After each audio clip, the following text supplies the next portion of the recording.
নমস্কাৰ আপোনালোক সকলোকে স্বাগতম জনাইছোঁ মোৰ ইউটিউব চেনেললৈ। আজি মই এইটো ভিডিঅ'ৰ জৰিয়তে আপোনালোকক যি ৰিচেণ্টলি এছএছচি যি কণ্ট্ৰভাৰ্চি হৈ আছে, মানে এছএছচি পৰীক্ষা পাতোঁতে যি কণ্ট্ৰভাৰ্চি হৈছে, বহুতে আন্দোলন কৰি আছে এছএছচি মানে যি পৰীক্ষা হৈছে তাৰ ওপৰত। চ' কিয় হৈছে, এছএছচি কিয় ভালকৈ এক্সাম কণ্ডাক্ট কৰিব পৰা নাই, এছএছচি হওক বা ৰেলৱে হওক বা আমাৰ যি ছাত্ৰ ছাত্ৰীসকল আছে বা আপোনালোকে যদি চৰকাৰী চাকৰিৰ কাৰণে যদি প্ৰিপেৰেশ্যন কৰি আছে, তেতিয়াহ'লে আজি ভিডিঅ'টো লাষ্টলৈকে চাব। আপোনালোকে এই চিষ্টেমটো বুজি পাই যাব, মানে চৰকাৰী চাকৰি এতিয়া পাবৰ কাৰণে কিমান টান হৈ গৈছে বা কিমান ফাল্টু চিষ্টেমত তেওঁলোকে চৰকাৰী চাকৰিটো দিবলৈ বিচাৰিছে, সেইটো আপোনালোকে গম পাই যাব।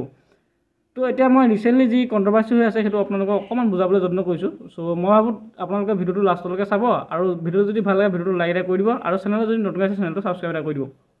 এতিয়া ফাৰ্ষ্টতে মই আপোনালোকক এছএছচি যি কণ্ট্ৰভাৰ্চি হৈছে সেইটো অকণমান আপোনালোকৰ নমুনাটো দিবলৈ বিচাৰিছোঁ। এতিয়া কি হৈছে, এছএছচি বুলি ক'লে আপোনালোকে নিশ্চয় গমেই পায়, এছএছচি মানে কি, ষ্টাফ চিলেকশ্যন কমিশ্যনাৰ বুলি কোৱা হয়। চ' ইয়াত কি হয়, তেওঁলোকৰ ইউপিএছচি তলত মানে যিমানখিনি চৰকাৰী চাকৰি আছে ইউপিএছচিৰ তলত, চ' তেওঁলোকৰ যিমান চৰকাৰী চাকৰি আছে, এয়া আপোনালোকে দেখিছে এছএছচি জিডিৰ পৰা ধৰি লওক এছএছচি চিজিএললৈকে তেওঁলোকে মানে এক্সামবোৰ কণ্ডাক্ট কৰা হয়। এছএছচি চিজিএলৰ জৰিয়তে আপোনালোকে নিশ্চয় জানে income tax inspector, excise inspector, ইমান ডাঙৰ পষ্ট পায়। তাৰপিছত মানে এই চাকৰিখিনি দিবৰ কাৰণে এক্সাম কণ্ডাক্ট কৰা হৈছিলে আগতে TCS নামৰ এটা কোম্পানীয়ে কৰাইছিলে, মানে টাটা কনচালটেঞ্চি মানে ছাৰ্ভিচ বুলি কয়। চ' TCSে মানে কণ্ডাক্ট পেপাৰ কাটিছিলে, TCSে মানে এক্সাম চেণ্টাৰ বহাইছিলে, TCSৰ সকলোখিনি চব TCSৰ দ্বাৰা কৰা হৈছিলে এছএছচিত যিমানখিনি মানে এক্সাম হয়। কিন্তু ৰিচেণ্টলি কি কৰিলে, TCSক নিদি পেলাই যিটো ভেণ্ডাৰ আছিলে, ভেণ্ডাৰটো কাক দি দিলে, মানে সেই ইদ্যুৎ কুটি নামৰ এটা মানে কোম্পানীক দি দিলে। সেইটো ময়ো নাজানো, নামটো ফাৰ্ষ্ট টাইম শুনিছোঁ এতিয়া ৰিচেণ্টলি কণ্ট্ৰভাৰ্চিৰ পৰা। কিন্তু আগত TCS বুলি ক'লে আপোনালোকে নিশ্চয় জানে টাটা এটা বহুত ডাঙৰ কোম্পানী আছিলে, যিটো কোম্পানীৰ জৰিয়তে আপোনালোকৰ ভাল মানে এক্সাম চেণ্টাৰ আছিলে, ভাল কম্পিউটাৰ আছিলে, ভাল মানে ছাৰ্ভিচ ছিষ্টেম আছিলে। কিন্তু এইবাৰ কি হয়, যেতিয়া ইদ্যুৎ কুটি নামৰ এই যিটো ভেণ্ডৰক দি দিলে বা যিটো কোম্পানীক দি দিলে, তাৰ পৰা গোটেই প্ৰব্লেমটো আহি গৈছে। মেইন প্ৰব্লেমটো ইয়াৰ পৰা ষ্টাৰ্ট হৈছে মানে। চ' যিমানখিনি ষ্টুডেণ্টে প্ৰিপেৰেশ্যন কৰি আছিলে চৰকাৰী চাকৰিৰ কাৰণে, বা যিমানখিনি মনৰ আশাই গৈছিলে এক্সাম হললৈ গৈছে, এক্সাম হলত আগতে যেনেকৈ এক্সাম হলবিলাক আছিলে, এইবাৰ তেনেকৈ এছএছচি এক্সাম হলটো নাই। তাৰমানে কি হৈছে, এক্সাম হলবিলাকতে গৰু বান্ধি থৈছে, কোনোবাই কিবা মৌ বান্ধি থৈছে, কোনোবা ল'ৰা ছোৱালী খেলি আছে এক্সাম চেণ্টাৰৰ ভিতৰতে। এটা আপোনালোকে ভাবি চাওক, যিটো এক্সামত তেওঁলোকে নাম দিছে, সেই এক্সাম চেণ্টাৰৰ ভিতৰতে গৰু শুই আছে, ছাগলী শুই আছে, ল'ৰা ছোৱালী খেলি আছে। তো তাত মানে এছএছচি ষ্টুডেণ্টবিলাকে গৈ, এছএছচি কেণ্ডিডেটবিলাকে গৈ পেলাই চাইছে যে পৰিস্থিতিটো ভাল নাই, এছএছচি মানে এক্সাম ভাল চেণ্টাৰ নাই। আৰু যিবিলাক চেণ্টাৰত ভাল আছে সেইবোৰ চেণ্টাৰত মানে কি হৈছে, ছাৰ্ভিচে হোৱা নাই, লগইন হোৱা নাই, মানে এছএছচি লগইন হোৱা নাই,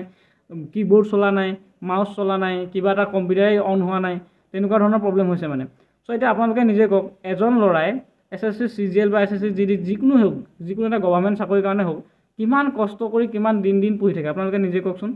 মই যেনিবা গভৰ্ণমেণ্ট চাকৰি এটা বিচাৰি আছোঁ, মইতো কিমান কষ্ট কৰি পঢ়িম, মই ৰিজনিং পঢ়িম, মেথছ পঢ়িম, বছৰ ধৰি পেলাই 2-3 বছৰ পৰা মই প্ৰিপেৰেশ্যন কৰি থাকিম, হয়নে? চ' ইমান প্ৰিপেৰেশ্যন কৰি থকাৰ ফলত সেই মাত্ৰ এদিনো নহয়, 1-2 ঘণ্টা যি পৰীক্ষা হ'ব, সেই পৰীক্ষাত যদি মই ভাল পাৰফৰ্মেঞ্চ দিব নোৱাৰোঁ, মই ইমান বছৰ 4-5 বছৰ বা 2-3 বছৰ যিমান কষ্ট নকৰোঁ কিয়, সেই কষ্টৰ ফলটো জানো কামত আহিব? এতিয়া তেওঁলোকে কি কৰিছে, ছাৰ্ভাই ভালকৈ দিব পৰা নাই। মই যেনিবা ভালকৈ কষ্ট কৰি, মই 2-3 বছৰ কষ্ট কৰি যেনিবা ভালকৈ পঢ়ি গৈছোঁ, ঠিক আছে, মই এক্সাম দিব গৈছোঁ। এক্সাম দিব যাওঁতে মই দেখিছোঁ যে লগইনেই হোৱা নাই। ইমান দুখ লাগিব পাৰে, আপোনালোকে মনত ভাবি চাওক। এজন ষ্টুডেণ্টে ইমান বছৰ কষ্ট কৰি পেলাই পঢ়ি পেলাই যদি লগইনেই নহয়, বা তেওঁলোকৰ যদি বায়'মেট্ৰিক ইনফৰ্মেশ্যনে যদি নিমিলে, মেটচ নকৰে, তেতিয়াহ'লে কি হ'ব? আধাৰ কাৰ্ড বনাওঁতে এজন ল'ৰাই বা এজন ছোৱালীয়ে যেতিয়া সৰু হৈ থাকে, তেতিয়া আধাৰ কাৰ্ডটো আমাৰ বনোৱা হৈছিলে। চ' সেই ফটোকপি এতিয়া ৰিচেণ্টলি ফটোকপিৰ লগত প্ৰায় নিমিলেই, কিছুমানতো প্ৰায় নিমিলে, কিছুমানৰ আধাৰ কাৰ্ডৰ যি ফটো আছিলে সেইটো একেবাৰে মানে ধৰিব নোৱাৰা ফটো আছিলে। এতিয়া যিটো মানে মানুহৰ যিটো চেহেৰা হৈ গ'ল, সেইটো মানে অকণমান হ'লেও চেঞ্জ হয়। চ' এইটো বায়' ইনফৰ্মেটিকৰ মানে কি হয়, তেওঁলোকক মানে মেটচিং নকৰাৰ কাৰণে পৰীক্ষা দিবলৈ বহুতে পোৱা নাই।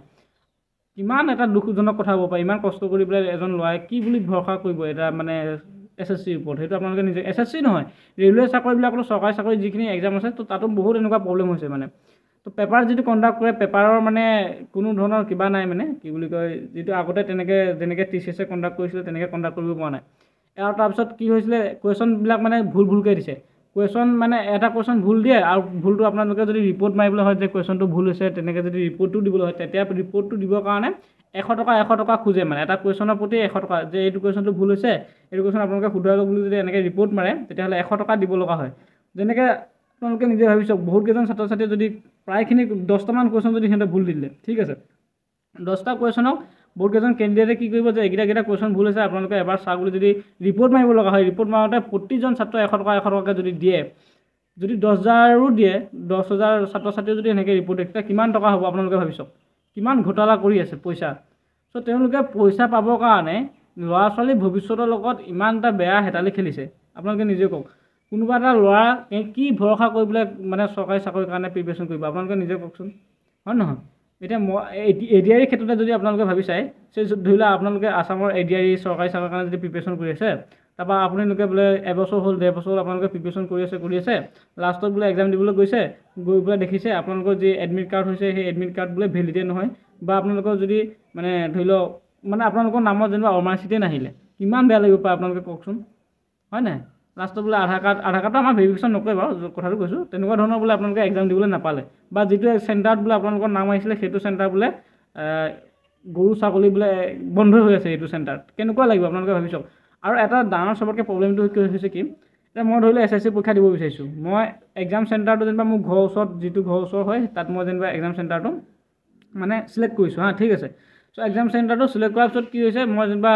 আছামৰ লখিমপুৰ ডিষ্ট্ৰিক্টৰ মই অৰুণাচলৰ এই মানে ইটানগৰ ছাইডৰ মই এক্সাম যাতে মোৰ ঘৰৰ ওচৰ বা ওচৰ হয় কিন্তু কি হৈছে যেতিয়া এডমিট কাৰ্ড আহিছে এডমিট কাৰ্ডত দেখিছে আন্দামান নিকোবৰ পৰ্যন্ত মানে এটা ষ্টুডেণ্টৰ এক্সাম চেণ্টাৰটো গৈছে ভাবি চাওক এটা ষ্টুডেণ্টে কেনেকৈ আন্দামান নিকোবৰত গৈ পেলাই মানে এক্সাম দিবগৈ মই যদি আছামৰ ল'ৰা হয় আছামৰ ল'ৰাটোৰ মানে এডমিট কাৰ্ডটো গৈ পেলাই দিল্লীত ওলাইছেগৈ মানে আৰু দিল্লী ল'ৰাটো গৈ পেলাই ক'ৰবাত জম্মু কাশ্মীৰ তেনেকুৱা চেণ্টাৰত মানে পৰিছেগৈ এক্সামটো চ' ভাবি চাওকচোন এক্সাম হলটো ইমান দূৰ কেনেকৈ যাব আপোনালোকে ভাবি চাওক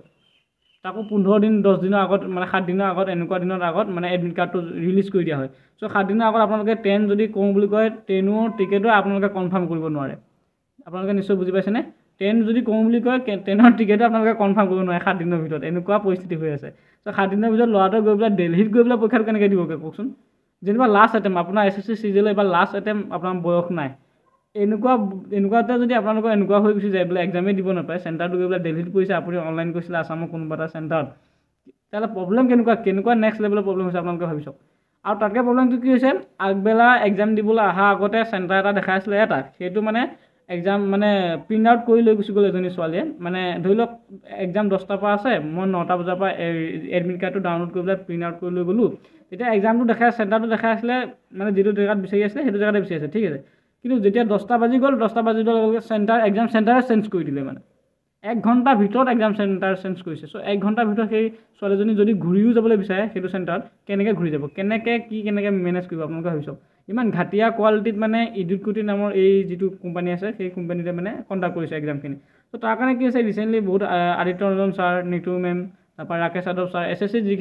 যিকেইজন ছাৰ নাম থকা ছাৰ চ' তেওঁলোকৰ মানে আন্দোলন এটা কৰিছে দিল্লীত গৈ পেলাই তেওঁলোকে আন্দোলন কৰিছে আন্দোলন কৰি পেলাই তাতো মানে ভাল হোৱা নাই তাতো ৰিজাল্টটো ভাল হোৱা নাই তাতো মানে আন্দোলন কৰিবলৈ যাওঁতে যিকেইজন পুলিচ আছে যিকেইজন মানে সিহঁতৰ চৰকাৰী কৰ্মচাৰী আছে তেওঁলোকৰ ব্যৱহাৰ পাতি একেবাৰে বেয়া আমাৰ শিক্ষকসকলক মানে মাৰিছে মাৰপিট কৰি পেলাই খেদিছে শিক্ষকসকলে কাৰ কাৰণে আন্দোলন কৰিছে আপোনালোকে নিজে কওক এতিয়া Aditya Ranjan sir Rakesh Yadav sir Nitu ma'am অভিনয় ছাৰ এনেকুৱা ধৰণৰ খান ছাৰো এইটো আন্দোলনত তেওঁ জড়িত আছে চ' এনেকুৱা ধৰণৰ নাম থকা ছাৰসকলে কাৰ কাৰণে লাগিছে আমাৰ ছাত্ৰ ছাত্ৰীৰ জীৱনৰ কাৰণে লাগিছে ছাত্ৰ ছাত্ৰী চাকৰি পাবৰ কাৰণে ছাত্ৰ ছাত্ৰীৰ যিখিনি সপোন দেখিছে সেই সপোনটো পূৰ হ'বৰ কাৰণে তেওঁলোকে আমাৰ কাৰণে আন্দোলন কৰিছে ত' যেতিয়া শিক্ষক এজনে আন্দোলন কৰে শিক্ষকক এনেকৈ গৰুৰ নিচিনা মাৰপিট গৰুৰ নিচিনা ব্যৱহাৰ কৰিছে চৰকাৰী কৰ্মচাৰীসকলে আৰু তেওঁলোকৰ এনেকুৱা নহয় যে চৰকাৰী কৰ্মচাৰীসকলে গম নোপোৱা নহয় যে যিটো হৈছে এইটো ভুল কিন্তু তেওঁলোকে